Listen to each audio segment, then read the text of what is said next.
Guten Morgen, liebe Leute. Es ist auch heute schon wieder Mittag. Heute soll es nach Peškopi gehen, von Gramsch aus, eigentlich der größte Teil TET. Ab Liberaș nach Peškopi ist eine Strecke, die habe ich schon seit dem ersten Besuch in Albanien vor, ich weiß nicht, 15 Jahren oder so, auf dem Zettel. Das ist eine SH-Straße, also eine gelbe Hauptstraße, die soll es aber richtig in sich haben, ist auch TET.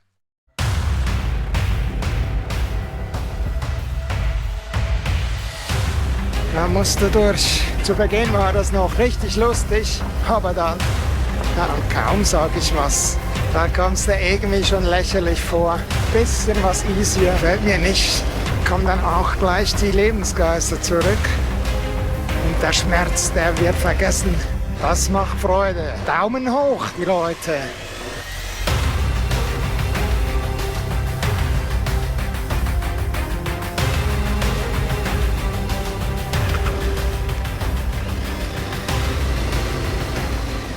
Ich war jetzt gerade eben da unten, wo steht Check it out oder Check out this Canyon in der Beschreibung vom TET. Da müsste man sich ein bisschen mehr Zeit lassen und mit Badehose da reinsteigen. Aber das hat unglaublich nach faulen Eiern gestunken. Das hat mich jetzt überhaupt nicht angemacht da. Ich weiß nicht, war das Wasser, der Fluss, aber nicht wirklich angenehm. Jetzt kommen hier irgendwie so 6, 7, 8 Kehren. Ich habe mir das auch angeschaut auf Satellitenbildern, war nicht mal sicher, ob das Asphalt war. Das war es auch bis zur ersten Kehre. Dachte ich schon, super. Aber solange das so ist wie jetzt gerade eben, machen wir noch das. Relativ easy, aber es kann sich halt sofort ändern, wenn es mal steiler wird oder höher hinausgeht. Ja, aber ich kann es mir einfach nicht verkneifen. Ich habe die Berge hier gesehen oder den Canyon und dachte, ja, gibt bestimmt was her. Ja, da habe ich gerade eben noch 2 Letten getroffen, die auch auf dem TET sind. Aber da meinten sie auch, dass diese Strecke eigentlich gut zu fahren wäre, bis auf einen krassen Aufstieg auf der anderen Seite. Geht mir ja runter dann besser von der Hand. Zudem habe ich vorhin leider nicht mitgeschnitten. Da hatte ich keine Zeit, den Zoom richtig einzustellen beim Navi. Wusste nicht, wo lang, bin geradeaus gefahren und dann war das halt die Abkürzung zwischen 2 Serpentinen, die gerade hochging. Zu Beginn war das noch richtig lustig, aber dann wohl 30%. Kein Geröll, zum Glück, sonst hätte ich da keine Chance gehabt. Aber wahrscheinlich, ja, bestimmt 30%. Unglaublich steil, einfach so. Aber konnte nicht mehr reagieren. Oder ich hätte umdrehen müssen und das wollte ich dann auch nicht. Hab den Schwung genommen.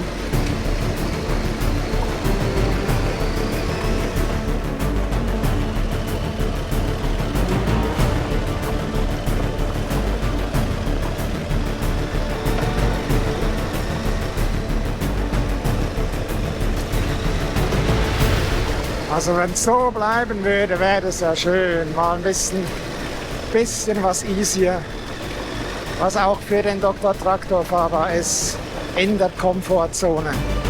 Jetzt wäre ich eigentlich lieber da runter, aber die Strecke, die geht hier hoch. Jetzt dachte ich, da kommt einer runter, ich frage den dann, da ist es wieder ein Einheimischer mit seinem Roller. Der macht einfach Lärm für 2.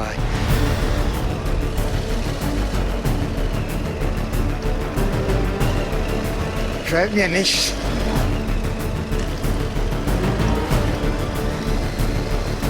Ja, das war jetzt gerade so tief wie gestern. So hat es ausgesehen. Wow, ist das, was diese Letten beschrieben haben? Ich dachte, das wäre eine Abfahrt für mich, nicht für die.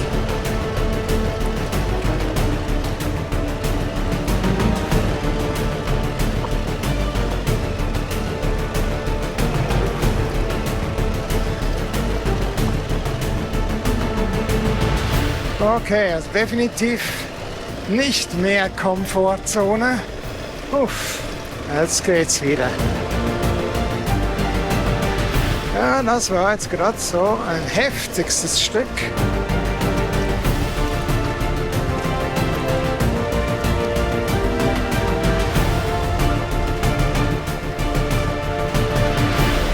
Ja, diese einheimischen Jungs mit ihren kleinen Mopeds, ohne Helm, ohne gar nichts, da kommst du irgendwie schon lächerlich vor. Oh.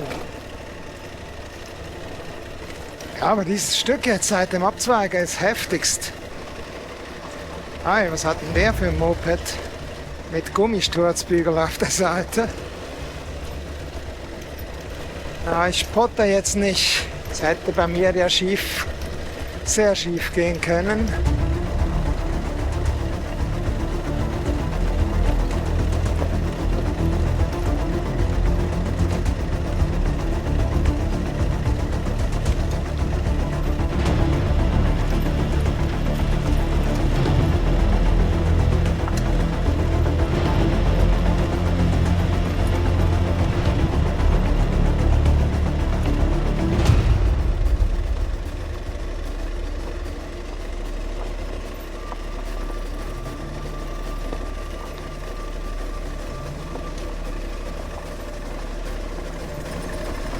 Heftig, heftig.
Erstaunlich, weil die Leute hier zu Fuß unterwegs sind.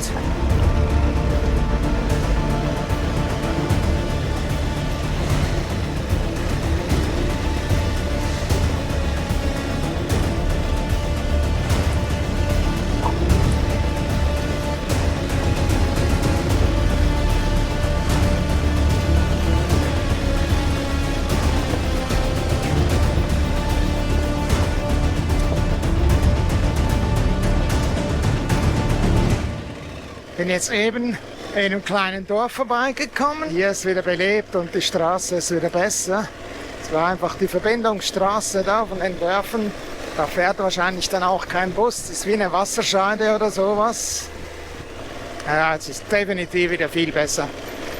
Aber das Stück zwischendurch, hallo Leute, also schon wieder sehr schwer. Ich bin jetzt seit 1,5 Stunden so unterwegs. Es geht also schon an die Substanz. 40 Kilometer wieder.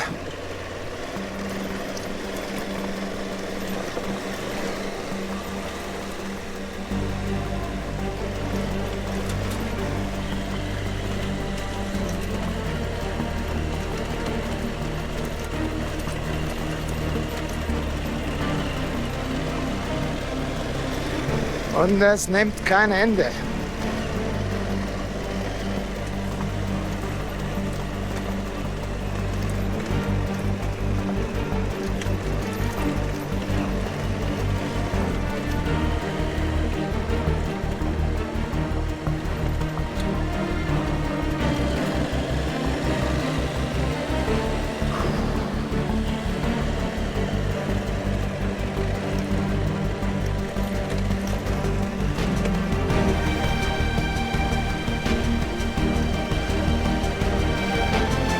Ja, das ist jetzt mal eine hübsche Ecke, die gefällt mir.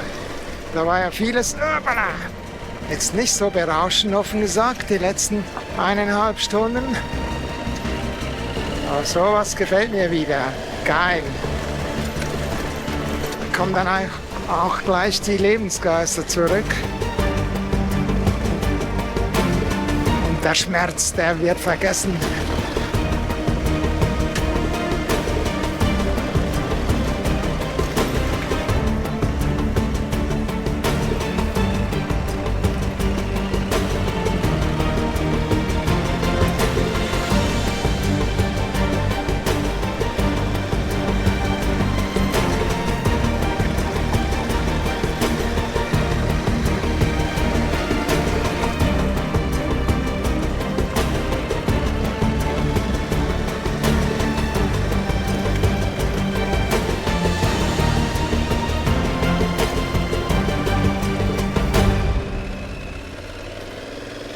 Ach, wie schön, aber es ist 4.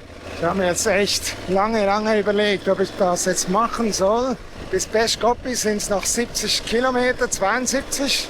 Bin jetzt seit 2-3 Kilometern auf unbefestigt. Das ist jetzt so eine breite Piste, sieht aus wie eine Baustelle. Aber 70 Kilometer so, wahrscheinlich mal mit 2 Stunden rechnen, jetzt 6, dann ist es gut. Dann wäre ich absolut in Time. Oder sagen wir mal, 3 Stunden gebe ich mir Zeit. Ich hoffe, das ist realistisch. Eine super staubige Angelegenheit.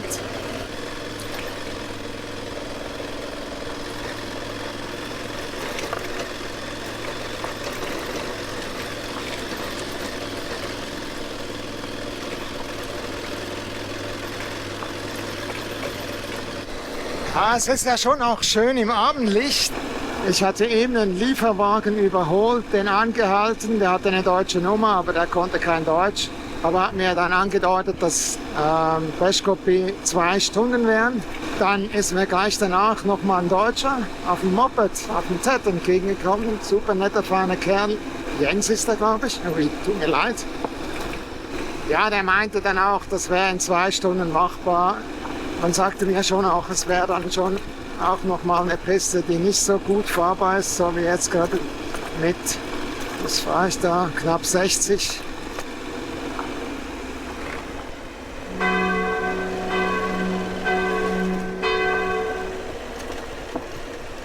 Ah, super hübsch.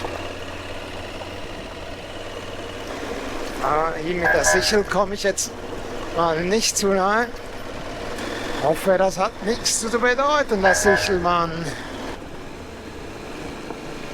Ah, ist das schön. So im Abendlicht. Muss ich dann schauen, dass ich auch noch ein bisschen hinne mache, ja, und nicht jedes Mal ein Fotostopp. Das ist natürlich ein Traum, wenn ich so durchkomme bei diesem Licht. Aber geil. Wirklich zeitbereit, leider nicht mehr für Drohnenflug, aber ja, na.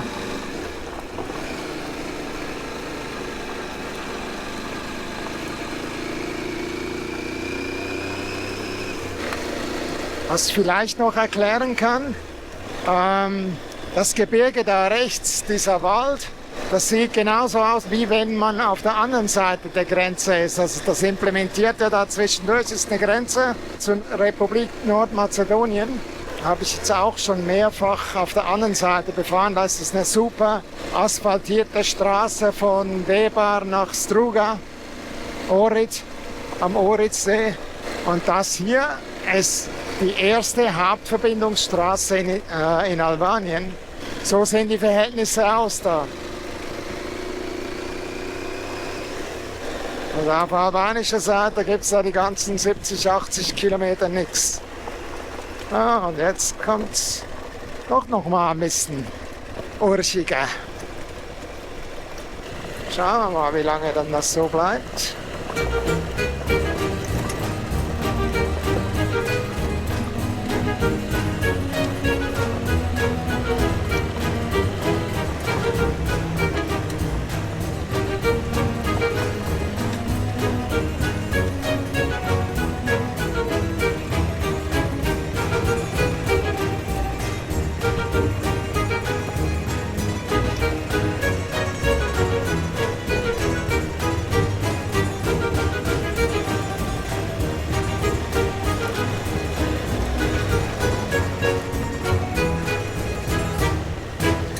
Also bisher ist das eine super zu befahrene Piste. Gefällt mir sehr, sehr gut. Ja, und kaum sage ich was.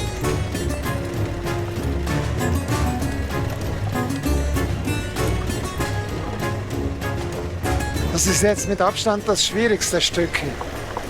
Wie ich vor etwa 15 Jahren zum ersten Mal in Albanien war, hatte ich eine Karte dabei vom Reise-Know-how-Verlag. Und da waren so gewisse Abschnitte oder Straßen drin, da stand dann jeweils nur mit 4x4. Das war eine dieser Straßen.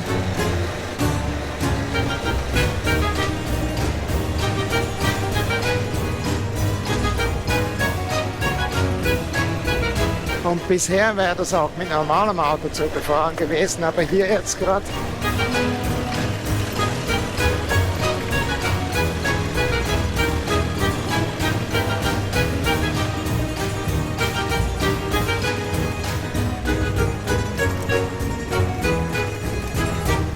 Ja, ab jetzt wird es wahrscheinlich doch ein bisschen tückischer.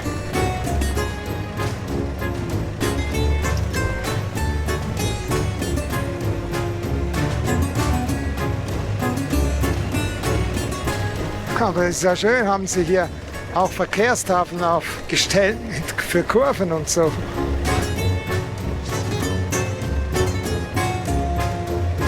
Da gibt es wohl Leute, die sind schneller unterwegs wie ich.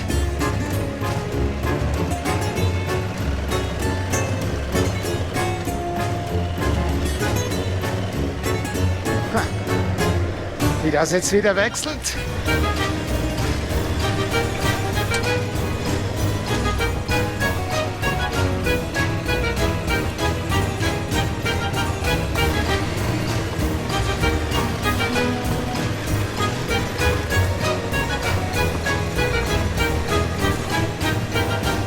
Hinter jeder Ecke gibt es ein neues Bild.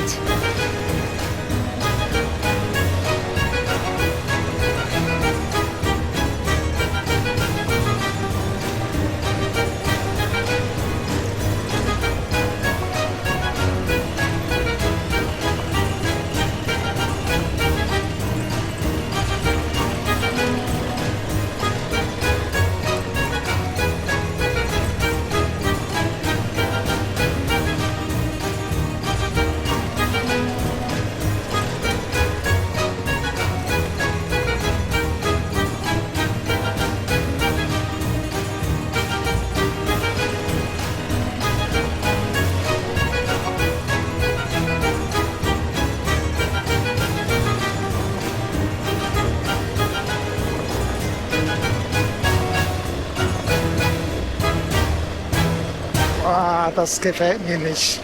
Nochmal richtig schwierig hier gerade.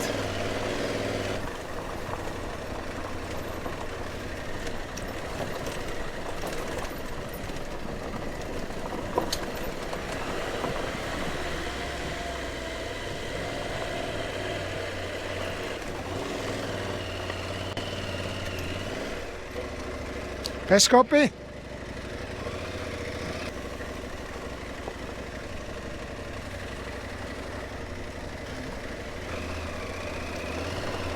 Daumen hoch, die Leute.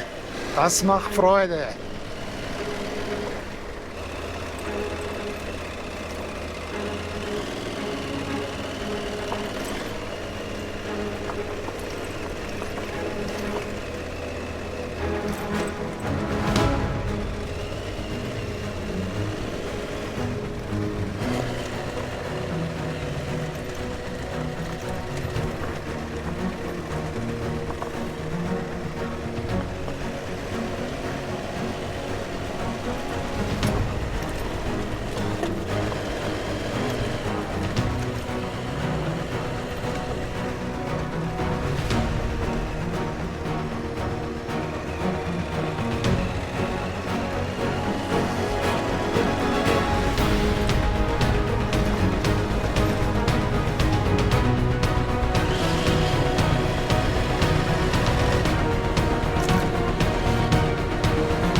Nochmal richtig tief hier. Jetzt geht's gerade wieder. Die haben da irgendwie schon die Straße ausgebessert.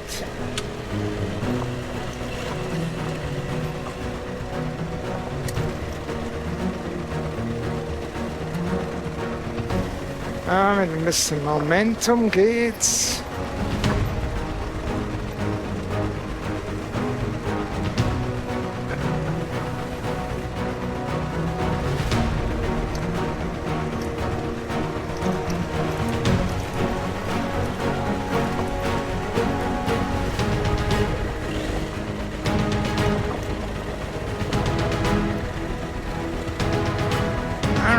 Falsche Idee. Da musst du durch.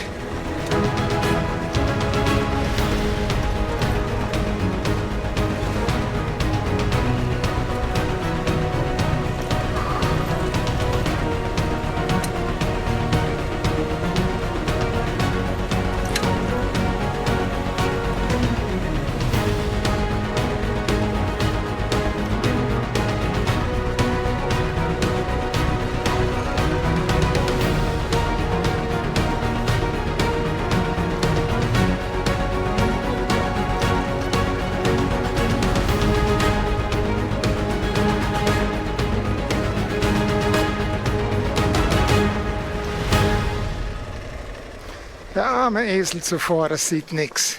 Vor lauter Last, die sie ihm aufgelegt haben.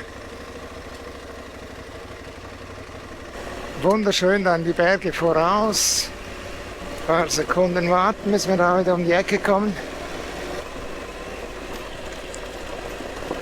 Und ich glaube, das ist schon Peshkopi. Entweder Debar oder Peshkopi.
Da geht's runter.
Ja, es ist wirklich echt hübsch da runter zu fahren. Es sind da ein paar softere Rinnen drin.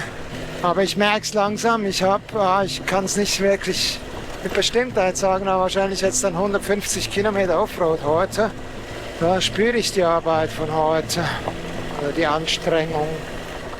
Zwischendurch sind da auch immer wieder ganz grobe Steine drin, also Kindskopf, große, scharfe. Da muss man echt konzentriert bleiben. Und wenn ich die Uhrzeit anschaue, bin ich jetzt schon 1,5 Stunden unterwegs. Okay, mit Unterbrüchen mal kurz zurückgefahren, 1 Kilometer. Ah, das zieht sich schon hin, obwohl es ja eine einfache Piste ist.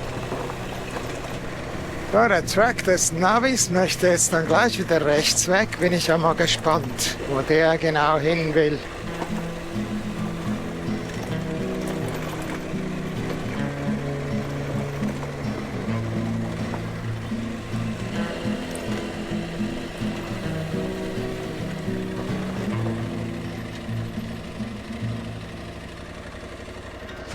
Der möchte rechts weg, ich bleib da auf dem Tet.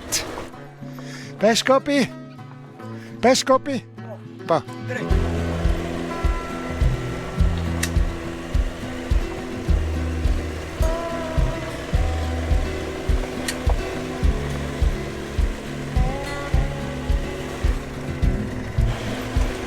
Überraschenderweise ist es jetzt ein bisschen schmaler hier, obwohl da ja eben ein größeres Dorf war da oben. Und Peshkopi bestimmt der größte nächste Ort ist, von dem her.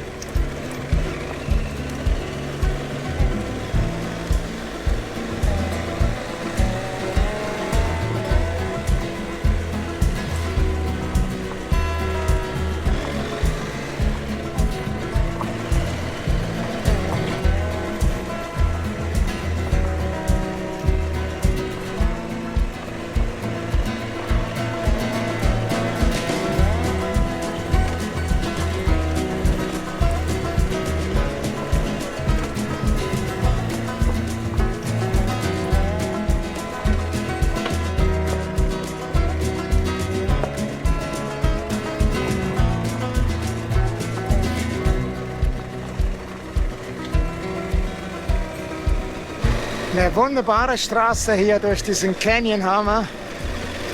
Bin da eben an der Staumauer vorbeigekommen, wo man eigentlich drüber fährt, wenn man nach Struga runterfährt. Wow, und die Sonne steht super tief, jetzt genau ins Gesicht.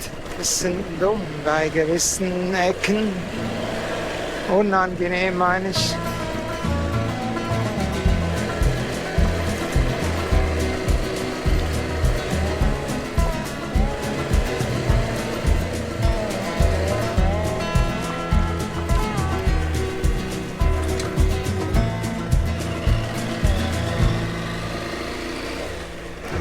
Dafür gibt es ja ein Sonnendach, bloß kriege ich dann die Brille nicht mehr so weit hoch. Zum Glück geht das mit der Weite und Sehen halbwegs.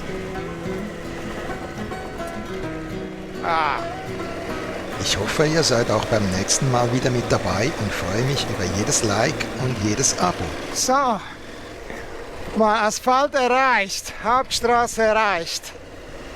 Okay. Jetzt sind es aber immer noch 30 Kilometer. Ja, das zieht sich ja hin heute. Aber jetzt wird Hotel gebucht. Es ist 5:45. Boah, heavy.